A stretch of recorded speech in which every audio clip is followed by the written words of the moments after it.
तो देखिए, जब विकसित भारत की बात होती है तो स्वास्थ्य की भी बात होती है, परिवार की भी बात होती है। और हमारे प्रधानमंत्री नरेंद्र मोदी जी हर मंच से एक ही बात करते हैं कि देश की 145 करोड़ जनता उनका परिवार है। और क्या कुछ आगे इस पर अनुप्रिया पटेल जी के विचार हैं, इस कार्यक्रम के माध्यम से हम उनको सुनेंगे और समझेंगे। Over to you sir. Anupriya ji भारतीय राजनीति का वो चेहरा है जो बहुत भरोसा पैदा करती हैं। जैसे अध्यात्म में कबीर एक चेहरा है जो भरोसा पैदा करते हैं कि जिसको न कुल मिला, न परिवार मिला, न विरासत मिली, न धन मिला, न दौलत मिली, लेकिन परम पद को पा लिया। अनुप्रिया जी भी उसी कड़ी में आती हैं राजनीतिक क्षेत्र में देखा जाए। और मैं मानता हूं कि अनुप्रिया जी के लिए राजनीति कोई पेशा या कोई कैरियर नहीं है, बल्कि इनके परिवार में इनके पिताजी से शुरू होकर इन तक पहुंची हुई सामाजिक न्याय की लड़ाई है, जिसे वो लड़ती रही हैं। और लड़ने के साथ साथ हर एक पंचवर्षीय जो चुनाव कह सकते हैं कि होते हैं, उसमें एक क्वांटम जंप इनके पूरे कैरियर में, इनके पूरे व्यक्तित्व में हमेशा देखने को मिला। और मैं इनसे पूछूंगा, मेरा पहला सवाल भी यही होगा कि पिता श्री डॉक्टर सोनेलाल पटेल जी की लड़ाई के बाद जिस तरीके से आपने अपना दल की कमान अपने हाथ में ली, और कह सकता हूं कि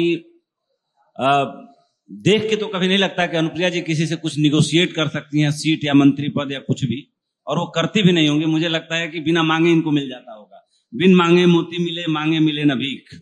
तो अनुप्रिया जी, इस पूरी यात्रा में मैं आपसे जानना चाहूंगा कि सामाजिक न्याय और हक की लड़ाई जो आपके पिताजी से शुरू होकर आप तक आई, इस पूरे यात्रा में आपने कहां तक इस लड़ाई को पहुंचाने का प्रयास किया और कहां तक पहुंची है, और अपना दल को लेकर के आप क्या सोचते हैं कि 2027 में भी जो चुनाव आने वाले हैं, बड़े निर्णायक चुनाव है, पूरी दुनिया की निगाहें लगी हुई है उस तरफ, उस बारे में थोड़ा सा बताएं, क्योंकि राजनीतिक सवाल से शुरुआत कर रहा हूं, बाकी आपके मंत्रालय के बारे में भी सवाल लूंगा। बहुत बहुत धन्यवाद। पहले तो मैं आपको बधाई देना चाहती हूं आपके चैनल की 3री वर्षगांठ पे। और जहां तक अपना दल एस की बात है, मेरी पार्टी की विरासत ही सामाजिक न्याय की संघर्षों की विरासत है। और पिताजी के जाने के बाद से मेरी कोशिश यही रही है कि उनकी इस संघर्ष की विरासत को आगे बढ़ाएं। सामाजिक न्याय की लड़ाई ये कोई एक दिन का विषय नहीं है, ना ही कोई ऐसा विषय है कि जिसका एक बार में एक समस्या का कोई हल निकल आएगा। ये एक सतत संघर्ष है, क्योंकि देश के अंदर एक बहुत बड़ी आबादी है जो दबे कुचले समाज की है, जिसमें हमारा आदिवासी है, दलित है और पिछड़ा वर्ग है। और मेरी पार्टी ये मानती है कि आज अगर हम सत्ता के महत्वपूर्ण केंद्रों को देखें, अगर हम विधायिका को देखें, न्यायपालिका को देखें, कार्यपालिका को देखें, और यहां तक कि मैं कहूंगी कि आपका जो मीडिया है उसमें भी देखें, तो हमारे वंचित तबकों की भागीदारी उनकी आबादी को देखते हुए बहुत कम है। और इसलिए हमारी पार्टी ये मानती है कि सामाजिक न्याय का संघर्ष और मजबूती से आगे बढ़ेगा अगर हम दबे कुचले समाज को विधायिका, न्यायपालिका, कार्यपालिका और यहां तक कि मीडिया में उचित प्रतिनिधित्व दे पाएंगे। समय समय पर बहुत सारे मसले उठते रहते हैं, और मुझे खुशी है कि मुझे माननीय प्रधानमंत्री श्री नरेंद्र मोदी जी के नेतृत्व वाली सरकार में काम करने का अवसर मिला। मेरी पार्टी को अवसर मिला उत्तर प्रदेश में भी और केंद्र में भी। आज हम एक सहयोगी के रूप में हैं, और समय समय पर ऐसे कई मसले हमने उठाए जिसमें मुझे खुशी है कि उसका समाधान भी हमारी सरकार में हुआ।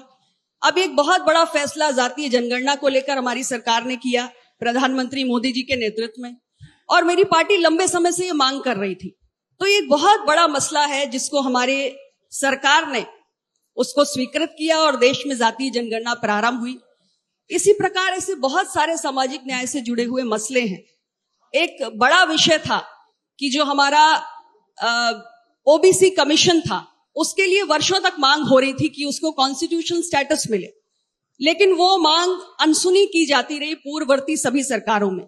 लेकिन हमारी सरकार आई, हमारी पार्टी ने इस मांग को पुरजोर ढंग से उठाया, और प्रधानमंत्री जी के नेतृत्व वाले सरकार की जो प्रतिबद्धता है सामाजिक न्याय के प्रति, उसके चलते इस विषय का भी समाधान हुआ।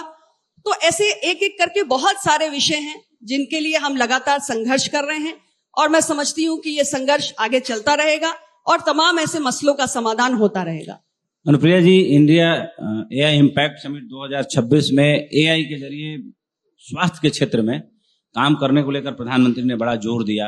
इनफैक्ट यहाँ तक कि वेटनरी सेक्टर में भी वो जोर दिया, खैर के एनिमल हस्बेंड्री में आता है, लेकिन कुल मिलाकर के सुदूर गांव में बैठा अंतिम व्यक्ति अगर एआई का इस्तेमाल होने लगे तो मुझे लगता है कि उसका जीवन बहुत तेजी से बदलेगा, बहुत उसको राहत महसूस होगी। इस दिशा में एआई इम्पैक्ट समिट के होने से पहले मुझे पता है कि प्रधानमंत्री जब कोई मीटिंग लेते हैं तो बड़ा डीप पेनिट्रेशन होता है उनका, क्योंकि बहुत सारे सेक्रेटरी जो रिटायर हो गए, जब पदों पर थे तब तो उनकी मजबूरी थी, वो नहीं बताते थे, लेकिन अब कोई मजबूरी नहीं।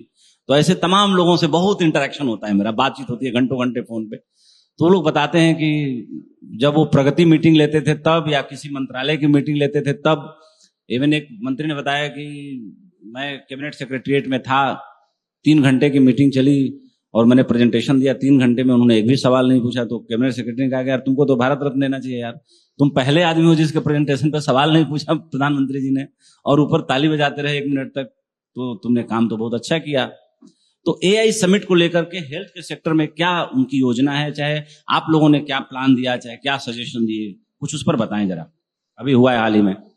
आपने बहुत अच्छा सवाल पूछा और मैं इस पर थोड़ा विस्तार से बताना चाहूंगी कि हम ऐसे समझे कि भारत जो है, अगर हम केवल स्वास्थ्य क्षेत्र को देखें तो हमारी चुनौतियां किसी भी देश से बहुत अलग है, क्योंकि हमारे पास आबादी बहुत बड़ी है और उसमें बहुत सारी विविधताएं हैं, और इसके साथ ही हमारे यहाँ आज डॉक्टर्स की, स्पेशलिस्ट की भी जितनी बड़ी हमारी आबादी है उसको देखते हुए उसका अभाव है, और जो हेल्थ के रिसोर्सेज हैं, इंफ्रास्ट्रक्चर है, उसका भी अभाव है। और सबसे बड़ी जो हमारे सामने चुनौती है वो है हमारे पास डुअल बर्डन है, जो गैर संचारी रोग है और संचारी रोग है, दोनों का डबल बर्डन है। तो ये जो भारत की अपनी यूनिक चैलेंजेस हैं, इसको देखते हुए ये बेहद जरूरी है कि हम टेक्नोलॉजी का इंटीग्रेशन करें, क्योंकि बाकी सब कुछ तो हम कर रहे हैं, हम हेल्थ केयर इंफ्रास्ट्रक्चर को बढ़ा रहे हैं, हम हेल्थ केयर जो प्रोफेशनल्स हैं उनको कैसे उनकी संख्या बढ़ाएं उसकी भी हम प्रबंध कर रहे हैं। लेकिन टेक्नोलॉजी इंटीग्रेशन से जो हमारा एक बहुत बड़ा लक्ष्य है यूनिवर्सल हेल्थ कवरेज का, यानी इस देश के हर नागरिक को हम किफायती, सुलभ और गुणवत्तापूर्ण जो स्वास्थ्य सेवा है वो सुनिश्चित कर सके। तो इस लक्ष्य को प्राप्त करने के लिए भारत की यूनिक चैलेंजेस को देखते हुए टेक्नोलॉजी को इंटीग्रेट करना बहुत जरूरी है, और हेल्थ केयर में हमने इसे इंटीग्रेट किया भी है। और अभी जो हमारा इंडिया एआई इम्पैक्ट समिट हुआ उसमें भी हमने, चूंकि जब हमने टेक्नोलॉजी का इंटीग्रेशन किया तो हमने हेल्थ में आर्टिफिशियल इंटेलिजेंस ड्रिवन टूल्स को भी काफी हद तक अपनाया है। हमारे ऐसे बहुत सारे कार्यक्रम हैं, जैसे मैं आपको उदाहरण देना चाहूंगी ट्यूबरकुलोसिस का। हमारे देश में ट्यूबरकुलोसिस का अगर आप दुनिया के उसमें देखिए तो दूसरा सबसे बड़ा बर्डन आज टीबी का हमारे देश में है, और हमने टीबी मुक्त भारत बनाने का संकल्प लिया है। तो टीबी मुक्त भारत बनाने के लिए हमने एआई ड्रिवन टूल्स को इस्तेमाल किया है। इसका एक उदाहरण मैं आपको देना चाहूंगी कि अभी जो हमने सघन अभियान चलाया था उसमें हमने एआई पावर्ड जो हैंड हेल्ड एक्सरे डिवाइसेस हैं उनका उपयोग किया। इसी प्रकार हमने कॉफ अगेंस्ट टीबी ऐसे टूल्स का यूज किया जिससे हम बहुत सारे ऐसे केसेस को पकड़ पाए जिनको हम अदरवाइज मिस कर सकते थे। तो एआई का ऑलरेडी हमने बड़े पैमाने पर उपयोग करना शुरू कर दिया है। हमारे all India institute of medical sciences Delhi में, ऋषिकेश में, पीजीआई में हमने एआई सेंटर्स ऑफ एक्सीलेंस भी बना लिए हैं। और जो ये हमारा एआई इम्पैक्ट समिट हुआ, इसके दौरान हमारे इस एआई के मिशन को इन हेल्थ केयर इसे आगे बढ़ाने के लिए हमने 2 बड़े काम किए। हमारे 2 इनिशिएटिव्स जिनका शुभारंभ इसी समिट के दौरान हुआ, सही और बोध। सही एक ऐसा हमारा नेशनल फ्रेमवर्क है जो एक गाइडेंस प्रोवाइड करता है हमारे जो गवर्नमेंट्स हैं या पॉलिसी मेकर्स हैं या हेल्थ केयर के क्षेत्र में काम करने वाले प्राइवेट सेक्टर के लोग हैं, स्टेट गवर्नमेंट्स हैं, सबको एक गाइडेंस फ्रेमवर्क मिलता है कि कैसे एआई का हेल्थ केयर में रिस्पॉन्सिबल और एथिकल उपयोग करना है। और बोध ये हमारा वो इनिशिएटिव है कि हम कैसे जो क्लिनिकली वैलिडेटेड एआई टूल्स हैं उनका ही उपयोग कर सके। तो आर्टिफिशियल इंटेलिजेंस अगर हेल्थ केयर की दृष्टि से देखें तो आज ये कोई विकल्प नहीं है, आज ये एक नेसेसिटी है, ये समय की मांग है और डॉक्टर्स के काम को और ये आसान बना रही है, उनके बर्डन को कम कर रही है। और हम ये कोशिश कर रहे हैं कि हमारे जो डॉक्टर्स हैं, जो आने वाली पीढ़ी है, जो वर्तमान पीढ़ी है, वो एआई लिटरेट हो और एआई का अधिक से अधिक उपयोग करके हम हेल्थ केयर को पूरी तरीके से ट्रांसफॉर्म कर सके और जो हमारा मुख्य लक्ष्य है यूनिवर्सल हेल्थ कवरेज का, जो विकसित भारत 2047 के लिए जरूरी है, हम उसको प्राप्त कर सके। जैसे किडनी और डायबिटीज दो बीमारी ऐसी है, बच्चा छोटा होता है तब भी उसको पता चल जाता है कि अंकल को शुगर है और पड़ोस में किसी की किडनी खराब हो गई। तो आपने किडनी वॉरियर्स का भी कोई नारा दिया, जैसा कि मुझे पता चला। तो जो भारत को मेडिकल हब बनाने की बात की जा रही है और किडनी वॉरियर्स का नारा जो आपने दिया है, इसको लेकर के कितनी जागरूकता फैलाने की दिशा में काम किया जा रहा है और किडनी वॉरियर्स का जो पूरा कॉन्सेप्ट है आपका, वो क्या है? देखिए, सबसे पहले तो जो मैंने बात कही कि हमारे देश के अंदर एक डबल बर्डन है, एक दोहरी चुनौती है लाइफस्टाइल डिजीजेस की, नॉन कम्युनिकेबल डिजीजेस की और कम्युनिकेबल डिजीजेस की। तो ये जो हमारी, मैं आपको एक बार रोक रहा हूँ, कम्युनिकेबल और नॉन कम्युनिकेबल डिजीजेस किस तरह के हैं? मुझे लगता है कि कुछ ऐसी डिजीज जो आदमी मतलब लोक लाज के डर से छुपाता है, नॉन कम्युनिकेबल या क्या? जैसे हमारी जो गैर संचारी रोग है, नॉन कम्युनिकेबल डिजीजेस, जो अभी आपने जिक्र किया कि डायबिटीज है या हाइपरटेंशन है या हृदय रोग है, ये सब हमारे नॉन कम्युनिकेबल डिजीजेस हैं। और आज क्या है कि ये हमारे जो जीवन शैली खराब हुई है या जीवन शैली में जो परिवर्तन आया है, उसके कारण जो एनसीडीज है वो बहुत बढ़ते जा रहे हैं। और जो आपने किडनी का, क्रोनिक किडनी डिजीजेस की बात कही, डायबिटीज और हाइपरटेंशन, ये दो ऐसी बीमारियां हैं जो मेजर रिस्क फैक्टर्स हैं क्रोनिक किडनी डिजीजेस के लिए। तो इन खतरों से बचाने के लिए हमने एक बहुत बड़ी पहल शुरू की है, क्योंकि हम आज प्रिवेंटिव हेल्थ केयर की ओर मूव कर चुके हैं। यानी बीमारी को इलाज करना है, उससे पहले हमें बीमारी की रोकथाम करनी है और उसके लिए जरूरी है कि हम समय से स्क्रीनिंग करें, जांच करें, अर्ली डायग्नोसिस करें, बीमारी की जल्दी पहचान करें और उसको समय से ट्रीटमेंट पे डालें। तो हमारे देश के अंदर जो प्राथमिक स्वास्थ्य केंद्र है, जिसके आज हम कहते हैं आयुष्मान आरोग्य मंदिर, हमारे देश के कोने कोने में 1,80,000 से अधिक आयुष्मान आरोग्य मंदिर है। इन आयुष्मान आरोग्य मंदिरों में जो किसी भी सामान्य व्यक्ति के लिए फर्स्ट पॉइंट ऑफ कांटेक्ट है, हर एक नागरिक जो आज 30 वर्ष की आयु का या उससे अधिक है, महिला हो या पुरुष, आयुष्मान आरोग्य मंदिरों पर हमने पॉपुलेशन बेस्ड स्क्रीनिंग शुरू की है। हर महिला, हर पुरुष जो 30 वर्ष या उससे अधिक उम्र का है, उसकी डायबिटीज की जांच हो रही है, हाइपरटेंशन की जांच हो रही है और 3 प्रकार के जो कॉमन कैंसर्स हैं, ओरल, ब्रेस्ट, सर्विक्स, इसकी प्रारंभिक जांच हमने शुरू कर दी है। तो जांच के माध्यम से अर्ली डायग्नोसिस होती है और अगर इनका खतरा महसूस होता है तो इसका मतलब कि सीकेडी की तरफ भी वो बढ़ सकता है। तो इस जांच के माध्यम से हम बहुत सारे अनमोल जीवन बचा पा रहे हैं, क्योंकि समय से जांच होना यानी समय से ट्रीटमेंट मिलना। और बहुत सारे देश के करोड़ों की संख्या में नागरिक हैं जो आज हमारे इस कार्यक्रम से, जो हमने खास तौर से एनसीडीज की रोकथाम के लिए बनाया है, उससे लाभान्वित हो रहे हैं। जो चूंकि मिर्जापुर से आप आती हैं, तो वैसे तो मिर्जापुर की पहचान आपसे भी है, आपके पिताजी ने अपना दल बनाया उससे भी है, उत्तर प्रदेश में भी, केंद्रीय देश की राजनीति में भी है। लेकिन ये जो मिर्जापुर और कालीन भैया आए जो करेक्टर में, इससे कितना जो मिर्जापुर की जो सीरीज आई अस्तित्व में, मुझे लगता है कि उस सीरीज ने भी मिर्जापुर को एक परवान चढ़ाने की बात की, जिससे मिर्जापुर लोगों की जुबान पे आ गया एकदम कोने कोने में देश में। देखिए, ऐसा है कि वेब सीरीज का एक लोगों को शौक होता है, क्रेज होता है, देखते हैं। एक लोगों ने बना दिया, मिर्जापुर नाम उनको अपील कर गया तो बना दिया। लेकिन ये सीरीज जब बनी थी तब भी मैंने कहा था कि मिर्जापुर को आपने जैसा दिखाने, वैसे तो ये काल्पनिक है, लेकिन पूरा काल्पनिक है, काल्पनिक ही है। ना तो वहां कोई कालीन भैया है, ना ही वहां कोई क्राइम है। मेरा मिर्जापुर बेहद खूबसूरत है और बहुत ही सीधे साधे वहां की जनता है, सीधी सादा उनका जीवन शैली है। मिर्जापुर की पहचान चुनार के किले के लिए है, विंध्यवासिनी मंदिर के लिए है, वहां की कालीन के लिए है। मिर्जापुर की पहचान वहां की बोली भाषा के लिए है, वहां की कजरी लोकगीत के लिए है और बहुत ही साधारण जीवन शैली के लोग हैं। और उत्तर प्रदेश का जो मिनरल स्टेट कहते हैं, वहां पे सबसे ज्यादा खनिज पदार्थ, और कह सकते हैं कि जो पूरे उत्तर प्रदेश को गिट्टी सप्लाई होती है मकान बनने के लिए, और सबसे ज्यादा अगर इस चीज की का प्रोडक्शन होता है, या क्या एक मशीन बोलते हैं जिसको लगा के लोग बोलते हैं, हाँ क्रशर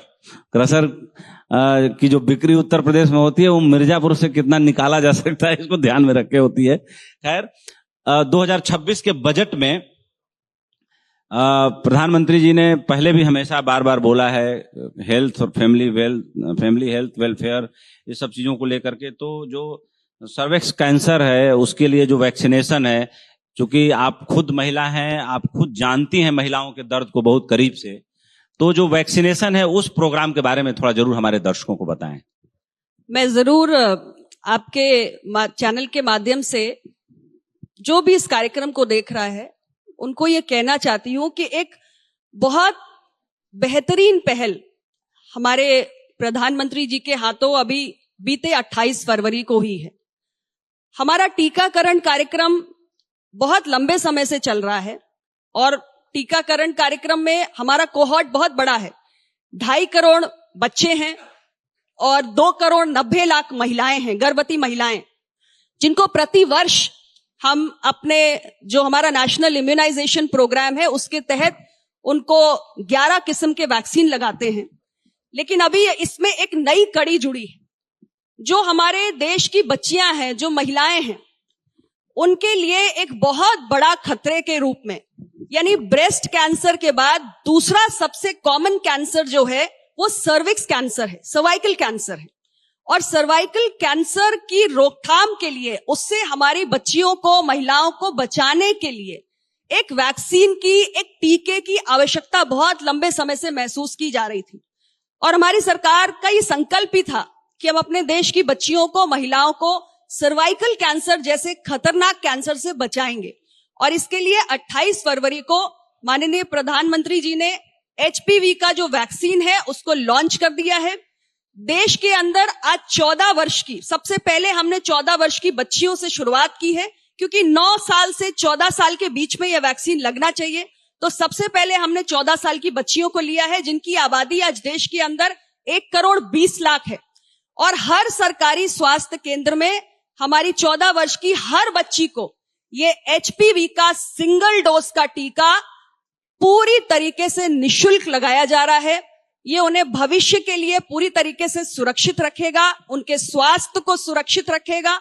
और मैं सभी से यही कहूंगी कि जो भी लोग इस कार्यक्रम को देख रहे हैं, जिनके घरों में बच्चियां हैं, जिनके आसपास परिवारों में 14 वर्ष की बच्चियां हैं, ये टीका पूरी तरीके से WHO से प्रमाणित है, अनुमोदित है, 100% सुरक्षित है।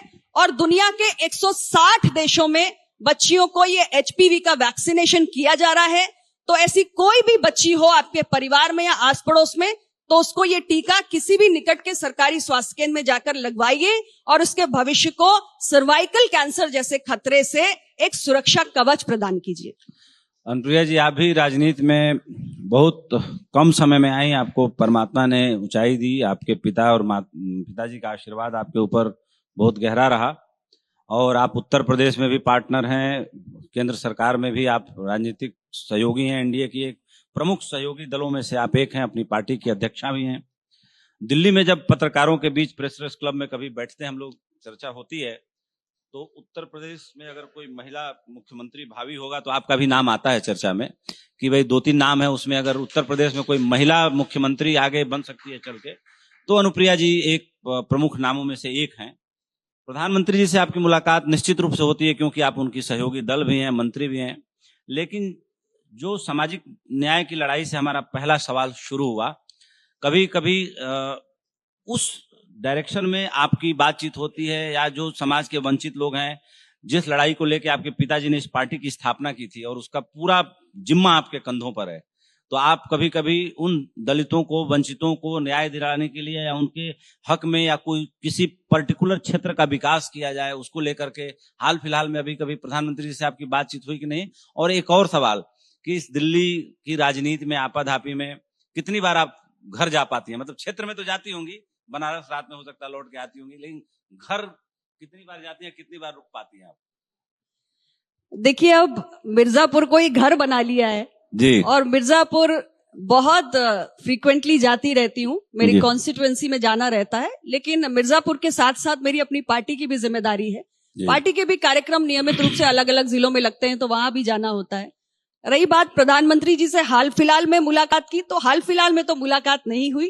जी। लेकिन हाँ, ये जरूर है कि माननीय प्रधानमंत्री जी से जब भी कोई जरूरी विषय रहा है, खास तौर से वंचितों के हक में कोई विषय मेरी पार्टी के लिए जो महत्वपूर्ण है रहा है, तो मुझे कभी समस्या नहीं हुई। माननीय प्रधानमंत्री जी से मुलाकात भी हुई, बात भी हुई, और बात होने के बाद मसलों का समाधान भी हुआ। और मैंने उसके एक दो उदाहरण दिए भी, उदाहरण मेरे पास और भी हैं। लेकिन किसी भी मसले को लेकर जाते हैं तो प्रधानमंत्री जी गंभीरता से सुनते भी हैं और समाधान भी मसलों के निकलते हैं। लोग कहते हैं, वैसे मेरी भी कुछ मुलाकातें तो हैं जो मैंने